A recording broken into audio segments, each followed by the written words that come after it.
Olá, tudo bem? Bem-vindos. Eu sou a Flávia Pircher, ceramista de Vinhedo, e hoje nós vamos começar mais um vídeo aqui no canal falando da cerâmica, sim, mas com um foco hoje na escultura. Quem está me acompanhando sabe que a gente começou a saga aí da queima de cerâmica e eu preparei bastante material legal para vocês, um material exclusivo, gratuito, e as pessoas podem se inscrever no link da biografia lá no Instagram. E acho que não é biografia, acho que chama bio, né? Eu que viajei aqui. No link da bio lá no Instagram. Aí recebe o vídeo, recebe o PDF e também recebe um formulário para responder algumas perguntas e também para fazer uma pergunta. Se tivesse 5 minutos comigo, que pergunta faria? Uma das perguntas me chamou muita atenção. É sobre escultura. Eu já tinha um material aqui que eu tinha gravado para uma aluna que gosta muito de fazer escultura. E quando eu estava fazendo as esculturas que eu levei lá para Roma, para a exposição na Galeria Lapinha, que pertence ao Vaticano, eu fui gravando as imagens para mostrar para essa aluna. E tô com as imagens aqui guardadas. Aí, chegando lá em Roma, foi a vernissage, foi tudo lindo, maravilhoso, não tenho nem palavras para descrever a emoção que eu senti, foi muito legal mesmo. Passaram-se os dias e a gente, claro, aproveitou para fazer uma visitinha, dentre outras coisas, no Museu do Vaticano, em vários museus, na Basílica, no Fórum Romano, e conhecer, assim, todo esse processo histórico-artístico dos italianos. Eu já tinha ido para Roma fazia muitos anos, foi muito bom rever, meu marido não conhecia, então foi ótimo. A gente fez aquele passeio bem turístico, assim, mas também encontramos alguns amigos, enfim. Nesses passeios, foi me dando alguns insights, assim, que eu fui registrando as imagens e pensei: "Um dia eu vou falar sobre elas". Voltando para as perguntas dos 5 minutos com a Flávia, uma das perguntas era: "O que você tem a me dizer sobre escultura?". Essa pergunta foi a cereja do bolo, que fez juntar todas as peças desse quebra-cabeça que eu contei, o vídeo da escultura que eu estava fazendo, os insights que eu tive nas visitas e essa pergunta, e eu decidi fazer o vídeo de hoje. Até porque eu pensei o seguinte: seria uma judiação eu desperdiçar todo esse material, eu desperdiçar a oportunidade para compartilhar como foi legal essa visita e esse mergulho na história e na arte. Então, a minha proposta aqui hoje é falar sobre escultura, mas também sobre o quanto nos alimenta a alma passear, mudar de ares, conhecer outros lugares. Eventualmente, eu estava num lugar que respira história e arte. Mas esses insights eles podem vir de várias fontes. Pode ser um passeio na natureza que não tem nada de museu, que não tem nada de construção humana, mas que pode te servir de inspiração e de start para muitas ideias. Eu acho que essa é a grande mensagem desse vídeo de hoje. É você entender que tudo que te rodeia pode ser um start, pode ser um nascimento de uma grande ideia, de uma grande inspiração. Então, em função dessa mensagem, o meu conselho seria: seja um bom observador da sua vida, do que está em volta de você, dos seus sentimentos, dos cenários que te rodeiam, das pessoas que te rodeiam, das situações, porque essa é a maior fonte de inspiração para o artista. Respondendo a sua pergunta sobre escultura, a escultura ela mostra a sensibilidade que o artista tem para perceber aquilo que ele é e aquilo que está em volta dele. A maneira como você vai expressar isso, figurativa, abstrata, volumétrica, geométrica, it's up to you. O material que você vai utilizar também depende muito de você.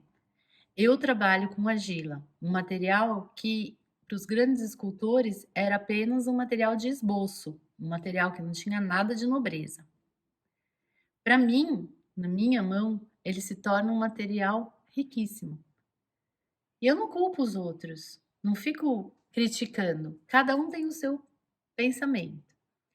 No final do vídeo eu também vou mostrar aqui uma nova revelação que tá super em alta lá na Itália, que é considerado o novo Michelangelo italiano. Bem, para você que fez a pergunta, já dei a resposta logo no começo do vídeo. Mas te convido a vir comigo nessa viagem para você ver de que maneira eu me inspiro para fazer as minhas obras. E também no final vou dar uma palhinha mostrando como que eu levanto as minhas esculturas. Bem-vindos ao canal. Bem, como vocês sabem, eu fui levar as minhas peças na Galeria Lapinha, que fica em Roma. Eu levei a trilogia Catarses. Essa que vocês estão vendo é a obra Morte, Catarses Morte. Essa galeria, ela pertence ao Vaticano. É um prédio lindo, num pátio, aqueles prédios com pátio interno, maravilhoso. E o nome da exposição foi Arte Sem Fronteiras.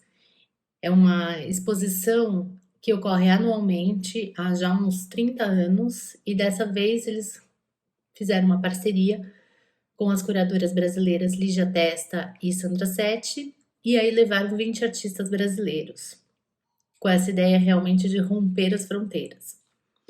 E aí lá vou eu com as 3 peças, essa é o Catarses 1, que também foi para a Bienal. Foi uma emoção muito grande, principalmente pela temática das peças, que tem muita relação com momentos difíceis que eu vivi da vida. Mas aí, como que a gente fala, faz do limão uma limonada, aproveitamos para passear. Então aí é o Fórum Romano, uma construção assim antiquíssima. Eu como estudante de direito, né, que agora eu sou bacharel só, porque não pago mais o OAB, não sou advogada. Mas é muito interessante ver onde as leis começaram, onde tudo começou, o direito romano, a base legal que eu estudei por 5 anos, e essas construções que datam de 600 anos antes de Cristo, ver a história viva. E a gente foi, óbvio, nos museus, e aí na Basílica de São Pedro, essas obras clássicas como a La Pietà, que é incrível o dom que parece que tira essa figura da pedra, né? São obras maravilhosas. E lá no Museu do Vaticano tinha uma seção só de tumbas. Essa é uma tumba que me deixou assim encantada pela riqueza de detalhes. Não lembro o autor. Geralmente eu sempre tiro foto da obra e da plaquinha do autor. Essa daí eu não tirei, comi bola. E estava olhando, encantada com aquelas tumbas e tentando interpretar, assim, provavelmente tem um significado com a relação com a vida, né, da pessoa que está ali naquela tumba. E aí eu olhei essa outra maravilhada tal e reparei num detalhe, é, esse detalhe, que é uma mostra para mim da construção, da estrutura dessa escultura. E aí eu já até pergunto assim, se a gente fosse classificar mesmo, isso é uma escultura ou é uma assemblagem? Porque efetivamente um lado dela é todo reto, ela é esculpida numa pedra que fica com um lado todo reto, então em teoria seria uma assemblagem, mas ela também tem umas figuras que saem tanto da obra que chega a ser quase uma escultura. E aí esse pequeno detalhe me deu uma dica de como, na verdade, esse mármore compõe a escultura. Aí porque daí eu mostrei para o meu marido, a gente começou a analisar toda a fachada dessa tumba e ver que tem vários pontos que você pode identificar onde tem as junções. Então, aqui, por exemplo, no ombro da pessoa, aqui também no ombro mostra que foi feita uma junção. Aqui, essa parte aqui, olha, embaixo do braço. E eu achei muito interessante de ver como que é esse por trás das cortinas, né? Porque isso pode te dar dicas também de como fazer sua própria escultura. Eu lembro que assisti uma palestra da Vilma Vilaverde, que é uma ceramista a Argentina, que se Deus quiser um dia vai dar certo da gente trazer ela aqui para o Brasil, pelo menos fazer um vídeo com ela. Ela tem umas esculturas gigantes e ela contando também como é que faz para unir essas partes, toda a estrutura que tem por dentro da cerâmica. E aí me chamou a atenção essa outra tumba aqui, essa cena deles dançando e o detalhe do leão, que a pata, o pé da tumba é a própria pata do leão. E esses pequenos detalhes assim vão dando outros insights e me remeteram, por exemplo, às peças da Lisa, que tem todos os arabescos, uns detalhes, como que podia transpor isso para cerâmica, sabe essa brincadeira assim que fica quase um jogo de quebra-cabeça. Bom, aí andando, a gente encontra algumas obras que até lembram as suas próprias obras. O pedaço do corpo da morte que eu fiz era inicialmente a minha ideia era que ele tivesse pernas e depois eu arranquei as pernas, porque eu acho que as pernas também se estilhaçaram junto com o coração. E estava andando lá no corredor e aí eu vi essa obra e falei, nossa, alguém arrancou as pernas também. Bom, e depois, pulando de Roma para Nápoles, indicaram para a gente ir nessa capela, que é a Capela de São Severo, que hoje é um museu, e foi uma surpresa fantástica. O patrono da capela, Raimundo de Sangro, era um homem que, além de muito erudito e estudado, também tinha conexões com a maçonaria. Ele é o grande idealizador de todo o espaço, desde a arquitetura até a ideia que ele pediu para que os artistas envolvidos nas esculturas pudessem reproduzir. Em muitos detalhes há a ligação entre a maçonaria e a Igreja Católica. E aí a gente percebe a coragem e um pouco da ironia que esse patrono teve ao colocar dentro de uma capela, numa cidade super religiosa como Nápoles, elementos que faziam clara menção à ciência e a uma irmandade considerada até então não oficial e ilegal. Foi muita ousadia dele colocar esses elementos, ser o patrono, o idealizador, e que deixam hoje a gente embasbacados com toda a simbologia envolvida nessas imagens. Eu fiquei encantada, porque apesar da arte clássica mais tradicional não ser a minha favorita, eu abertamente sou fã do modernismo, do Art Nouveau e do Jugendstil, mas eu acredito que muitas referências clássicas são fantásticas, inegavelmente maravilhosas. Não tem como você desconhecer algumas obras. Essa capela é uma delas. Me deu muitos insights de como trabalhar algumas ideias através da figura. Seja qual é a sua linguagem, qual for a sua modalidade, a pintura, a escultura, a cerâmica. Mas o fato é que essa combinação do que está por trás do seu trabalho artístico, isso é o que realmente me encanta. Isso é o que realmente me deixa fascinada de ver como o artista conseguiu transformar em concretude uma ideia, um pensamento, um sentimento. Se você estiver passando por Nápoles, vai nessa capela porque é imperdível. A principal obra da igreja é o Jesus Velado, da autoria do Giuseppe Sammartino. O que ele consegue fazer com o mármore é algo fantástico, porque você vê os veios, a musculatura do corpo de Cristo. É bem assim, parece que você vai encostar e o véu vai se mexer, de tão suave, de tão leve, de tão delicado que é o material. Ao redor do véu, ele fez todo o barrado como se fosse um barrado de renda. É incrível, assim, o trabalho. Só que essa leveza do material, como se fosse um tecido que cai assim, a gente também pode ver em outras obras, como essa. Essa obra foi feita por um escultor anônimo da cidade de Nápoles. Ela mostra que também tem essa preocupação com a leveza do véu que recobre o corpo. Isso é uma preocupação recorrente em todas as obras que se encontram na capela. E a razão por isso é a ideia de que o idealizador, o patrono, queria mostrar que a gente não deve levar pelas aparências, a gente tem que enxergar por trás do véu das ilusões e das convenções sociais. Na sequência, a gente vê a obra Sinceridade. Essa obra, de autoria de Francesco Queirolo, ela está mostrando para gente uma figura que segura de um lado a simbologia da ciência, que são essas duas cobras enroladas, que é o símbolo da medicina, e do outro lado a simbologia do coração, da crença, da emoção.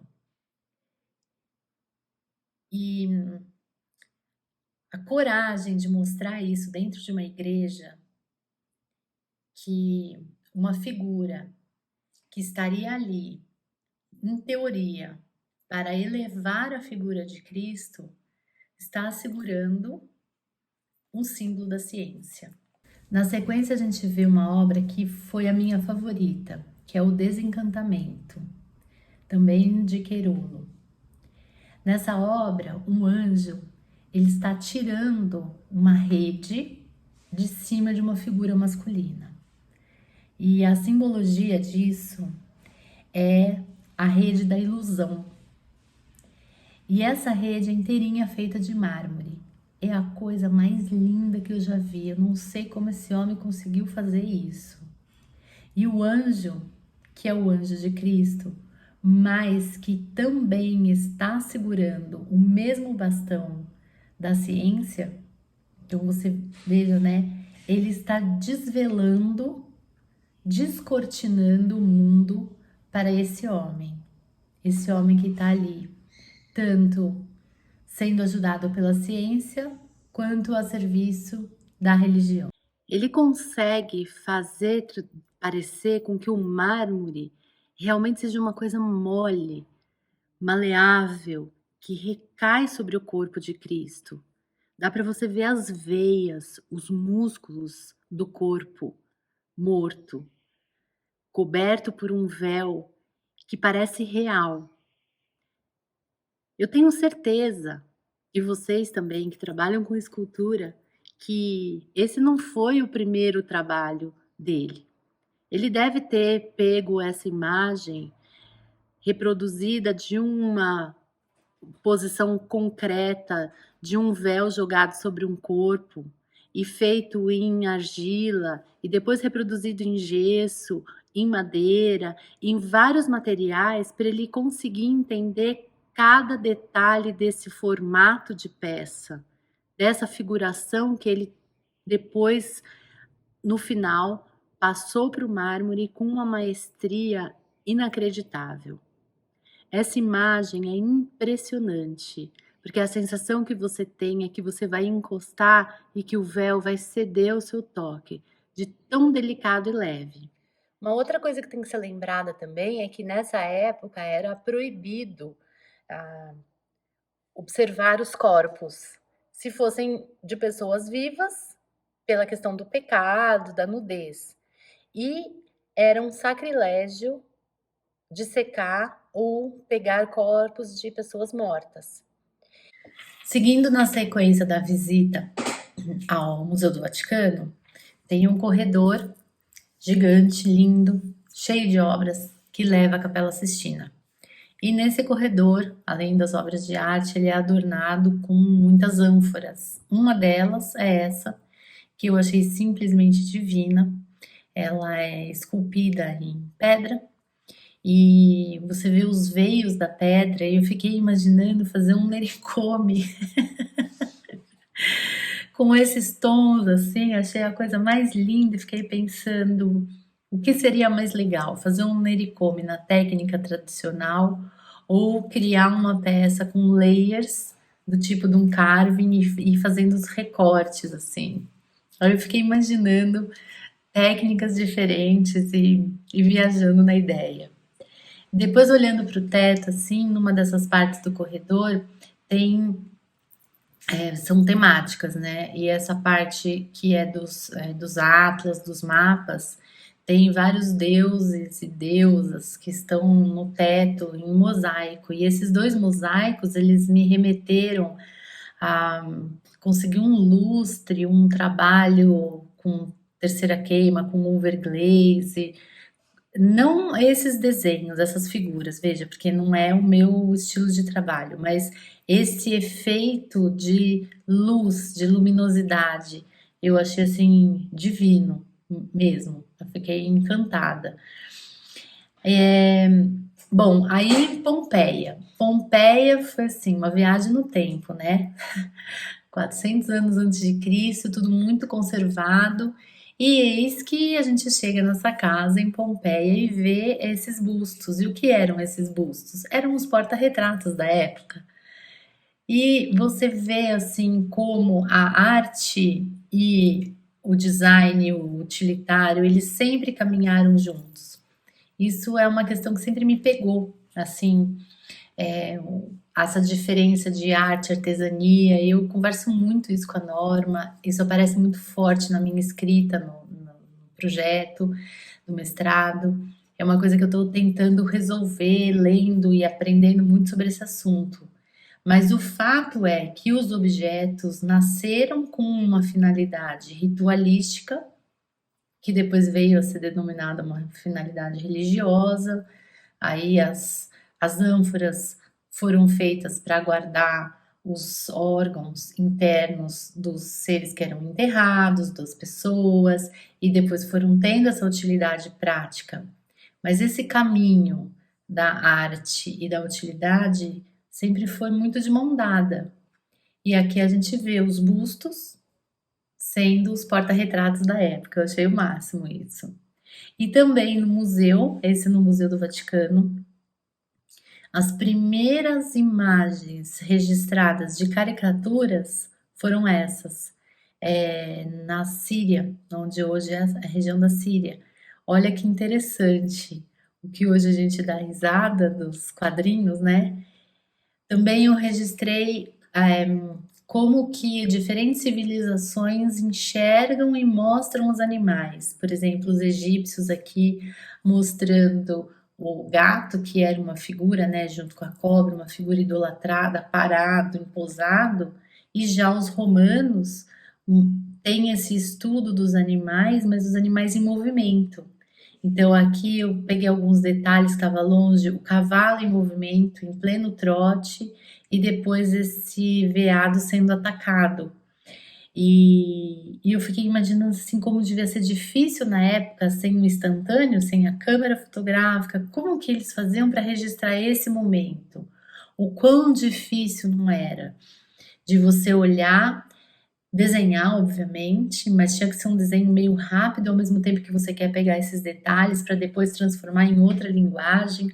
O quanto você exercita de do que os olhos veem e do que você acha que os olhos veem, o quanto você exercita da mente. Isso é muito interessante, esse estudo do olhar, do que o olho realmente é, da imagem, se ela é processada no olho, se ela é processada na cabeça, se ela é processada no córtex, no cérebro, ela tem uma influência do seu pensamento. Então, ela não é imagem pura e simples. Isso foi muito estudado depois por Cezanne, né? Eu acho muito interessante. Então, tudo isso, assim, você vai lembrando coisas que você estudou, coisas da história da arte, e isso são alimentos que vêm para o nosso trabalho, né? Aí, óbvio, as impressões, eu tô toda aqui com as impressões, a gente começa as impressões com impressões, assim, físicas mesmo. O ato, porque a impressão é o ato de você deixar uma marca, essa marca que causa um relevo. Aí esse baixo e alto relevo que já aparece no Egito, na Síria, em tumbas, em registros diários, o quanto isso já influenciava lá e o quanto a gente ainda acaba utilizando e redescobrindo possibilidades. E aí eu fui passando por outras linguagens, né? Então essa aqui é uma sala que tinha um mosaico maravilhoso e que, pasmem, a gente pisava no mosaico. Olha eu pisando no mosaico, querendo me pendurar no teto. Eu falei, nossa, é a coisa mais linda. Essas pedras são muito pequenininhas, são tipo assim, 2 centímetros. Um trabalho maravilhoso. Aí voltando lá em Pompeia, já naquela época, 600 anos antes de Cristo, essas ânforas que de cerâmica que estão conservadas até hoje. O que me pareceu muito interessante, assim, você percebe que o fundo delas são afunilados, né? Então, lá o motivo que eles afunilavam também era por conta do transporte, porque Pompeia era uma cidade comercial e para transportar isso, para comercializar os líquidos, eles faziam assim porque era mais fácil colocar uma camada de areia nas carroças e acomodar essas ânforas para elas ficarem meio que enfiadas na areia. É o mesmo formato que as Índias usam aqui na América e com um objetivo muito semelhante. É muito mais fácil você fazer um buraco que é nesse formato do que um buraco assim, o trabalho é muito maior. Então, fazendo neste formato, elas conseguiam enterrar a panela e em volta fazer o fogo para esquentar e a panela ficar melhor acomodada. Então, assim, eu fui recentemente no Museu de Etnografia e eu fiquei curiosa com esse formato.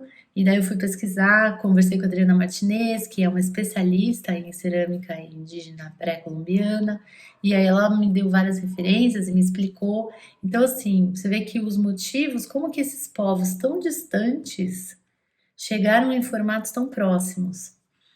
Quanta coisa que uma viagem dessa, que não tem nenhuma relação direta com a cerâmica, não é um congresso, não é uma aula, não é um workshop, mas quanto que faz a gente pensar e raciocinar e quanto input que dá. Isso que eu acho fantástico.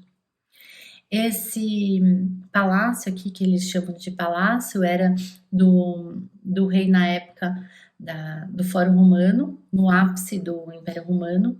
E aí eu olhando tal, um enorme, grandioso, assim, acho que dá até para ver ali no fundo a proporção da pessoa com o tamanho da construção. Eu olhei essa abóboda e aí comecei a pensar nessa posição dos tijolos para garantir a fixação da abóbada no vão livre e a relação que isso pode ter uma aplicação prática nos fornos de cerâmica.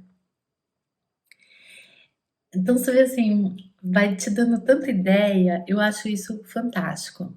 Uma outra coisa que eu achei interessante, isso daí é na entrada de Pompeia. Esse mosaico, ele mostra, hoje em dia a gente tem no portão das casas assim, cão bravo, né? E a função desse mosaico é exatamente a mesma, para informar os visitantes que ali tem um cachorro. Porque as casas tinham uma parte anterior, uma parte na frente da casa, que os ricos recebiam os pobres para uma troca de favores, para dar comida em função de ter trabalho, enfim. E aí eles avisavam para quem estivesse entrando tomar cuidado. De novo, a arte e a função ali juntos, porque isso daqui é uma obra de arte, olha o tamanho desses mosaicos, pedrinhas pequenininhas, né? Aí um outro insight que eu dei, assim, o Alex tirando foto de uma escultura em bronze de Zeus e ele com a lança. E então, é um homem do Pompeu de Pompeia com o seu instrumento, a sua ferramenta de trabalho, e o homem contemporâneo, atual, com a sua ferramenta de trabalho também. Quanto que essa ideia não pode ser explorada, né? Daí eu quis registrar para depois, de alguma maneira, trazer isso para o meu trabalho, para a escultura, não sei, eu acho que a gente tem que guardar essas ideias, esses insights e depois com o tempo ir desenvolvendo isso. E é isso, gente. Eu vou compartilhar com vocês agora uns trechos dos vídeos que eu gravei para minha aluna, para a Jane Vilas Boas, para mostrar como eu levanto as esculturas. Porque, na verdade, a cerâmica, como eu mencionei no início do vídeo, ela era considerada como um material básico para você fazer o volume, a sua proposta. Dessa escultura era tirado um molde de gesso, depois um molde de cera, depois o bronze. E aí você tinha um produto final.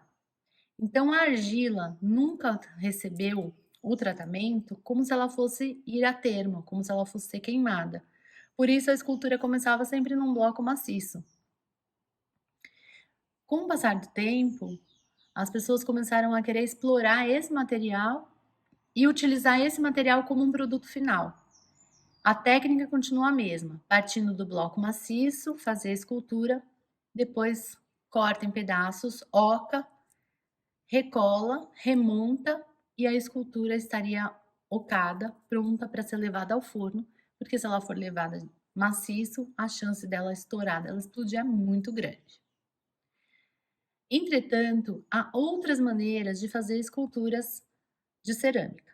Como a minha formação em cerâmica iniciou em design, eu sempre pensei na forma aliada à utilidade, já pensando que ela vai ser queimada. Então eu aprendi de uma maneira inversa do que um escultor aprende. Eu já aprendi levantando a peça pronta para ser queimada. Ninguém aprende a tornear, fazer um prato compacto para depois você ir escavando e ocando o prato, certo? O que eu fiz? Eu utilizei esses conhecimentos de construção, de conformação de peça de cerâmica na escultura. Então, eu já levanto a escultura ocada. E aí eu utilizo os métodos convencionais da modelagem de cerâmica. Pode ser peça de torno, pode ser acordelado, pinte, placa. Eu vou combinando essas diferentes formas de modelagem para levantar a escultura. Quem também trabalha dessa maneira, quando faz o workshop, é Luciano Almeida. Quer dizer, ele faz escultura de qualquer maneira, né? Porque ele é um gênio. Eu acho que ele é o Michelangelo brasileiro. Ele faz do Monte Maciço, mas ele também levanta as esculturas com peças ocadas. Porque quando ele veio para Vinhedo dar um workshop, eu que levantei no torno as peças para ele e ele vai remontando essas peças e dando o formato que ele quer. Então, dessa maneira, eu gostaria de mostrar que existem diferentes possibilidades de você fazer uma escultura. E era isso que eu estava mostrando para a Jane, que vem dessa linha de ocagem. E ela falou assim: não, mas não dá para levantar a peça já ocada. E os vídeos que eu fiz foi com o intuito de mostrar para ela. Então, são vídeos bem caseiros. Eu vou pedir a compreensão e a paciência de vocês para assistirem. Ó, Jane, para te mostrar o meu processo de construção, eu usei essa ferramenta aqui, como molde aqui, ó, passou a noite aqui. Ali no outro eu usei uma bolinha de borracha para fazer a outra parte aqui. E daí eu já vou subindo a obra aberta, assim, no cada, entendeu? Ó, as partes do jeito que eu te mostrei, ó, com jornal, que esse é o dorso, e aqui são as mãos, os braços, os pedaços da perna, que agora passou a noite aqui, agora eu vou encaixando e já vou subindo ela inteirinha alocada, ó. Entendeu? O rosto, ó. Que aí depois que ela tá pronta, eu não preciso abrir ela e começar tudo de novo. Aí outro, ó, faz aquele rolinho no esquema do pauzinho dentro, que ele já fica ocado.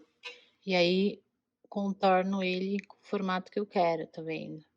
Aí eu venho aqui, coloco e vou modelando com o formato que eu acho adequado. Aí eu vou vendo. Parece que a gente até enxerga ó, o cotovelo. Interessante, né?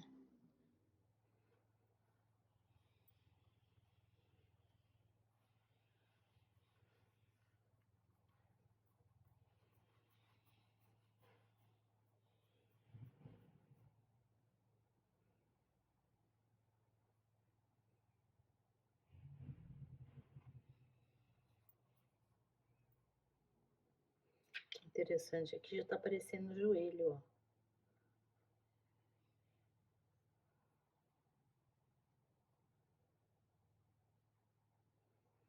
Daí, se a gente dobra, você aproveita a própria textura da argila, como se fosse a textura da pele.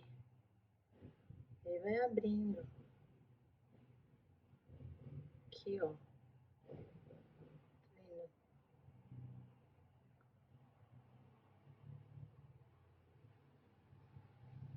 Daí aqui, ó, tá vendo como ela tá tosca, tá feia, tá... Porque ela tá mole ainda, eu só grudei. Agora eu tenho que esperar ela secar, do mesmo jeito que aqui o pescoço, olha, tá vendo? Ele tá muito mole, ele tá... Não dá pra eu ficar mexendo agora, se eu ficar mexendo eu vou estragar. Então eu colei a base e pensei na estrutura, no contorno. Depois eu vou vir e vou fazer todos os veios, vou modelar mesmo. Mas aqui, olha, o que que eu pensei? Eu pensei na saboneteira aqui do corpo, nos músculos do pescoço, no rosto, como se fosse o queixo, a torção do braço. Esses volumes eu já dou agora, e eu vou ter que esperar secar para depois eu vir e dar os reparos finais, tá vendo? Agora, a estrutura, a forma básica eu já dou, por exemplo, aqui eu quero redondo, então eu venho, já vou deixar o redondo.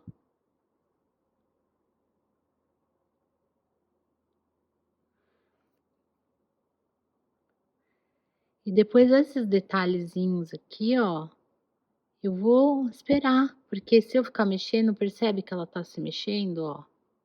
E aí eu vou mexer, mexer, mexer e não dá em nada. E por último, eu vou deixar aqui um trechinho para vocês do Iago, que é a nova revelação italiana, um jovem escultor autodidata que faz coisas belíssimas. Silenzio tutti. Buono, azione. Sono Iago, faccio lo scultore e oggi voglio mostrarvi Cappella San Severo con i miei occhi. Andiamo. Questo è un luogo che per ogni scultore è semplicemente magico. È pieno di opere incredibili. Chiaramente quelle più importanti, quelle più famose, quelle più conosciute sono il Cristo velato, la Pudicizia e quell'opera che è incredibile, forse la più difficile dal punto di vista della realizzazione, che è il Disinganno. La prima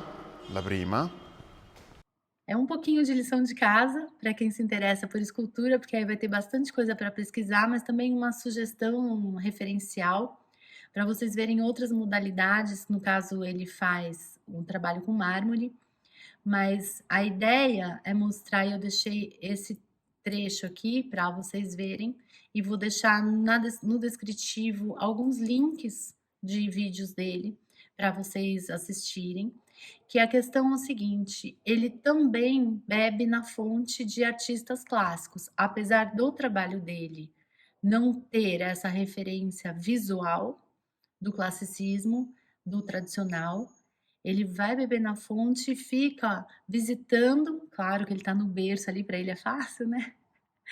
Ele vai visitar e ele vai imaginando como esses escultores trabalhavam com esse material e qual a posição da ferramenta, e assim ele chega em casa e vai testando. Então ele tem uma referência, eu tive outros insights, outras referências, e eu tenho certeza que se você for visitar o mesmo lugar, você vai ter outras ideias ainda. Por isso que é tão gostoso a gente passear, a gente visitar, trocar ideias depois, porque areja a cabeça, oxigena e só faz a gente crescer. E eu desejo a todos uma boa semana e amanhã a gente se encontra no aulão que vai ter às 8 horas da noite sobre queima de cerâmica com alguns aspectos mais técnicos relacionados à queima.